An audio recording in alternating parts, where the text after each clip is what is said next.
At 2941 Restaurant, chef and spice master Liorlev Sarkar held a class inspired by his latest cookbook. What we'll do today, we're going to start by having you all make your own spice blend, which will be amazing, I'm sure.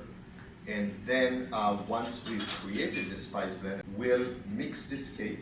You have everything you need in front of you. The idea is that there's only one element missing from what's in front of you, and that's your spice. There's really no right and wrong combining spices, saying this doesn't work with this or this. I've yet to see that. It's like people, it depends where you put them and who you put them with. So some are definitely more pungent, and they're going to take over.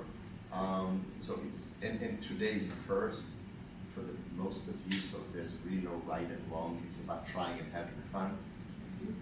And the way it's going to work, once you have your spice, you're literally going to start mixing everything that you have in front of you. The idea that all of these containers are so the oil and the baking powder and the salt and the rum and the milk and the 2 eggs that you need to crack. If you need help with that, we can help.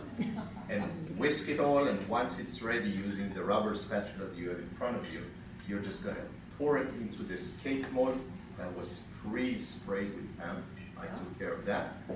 You're going to bring them here. We're going to bake them, or Bertrand and the team will bake them. And once this is happening, we're going to make 1 or 2 demos here and talk more about spices. Cooking should be fun. It should be easy. If it starts taking time and it's complicated, then there's no point of doing it. I play around with it. I don't change the recipe every time in terms of the sugar and the flour and the oil and whatnot. What I do change is the seasoning.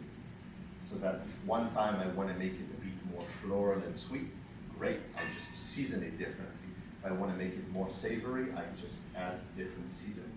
And that was the idea of these 41 recipes, of saying, this is the technique, this is the master recipe. After that, here are 5 other ways that you can make this exact same dish, but taste completely different.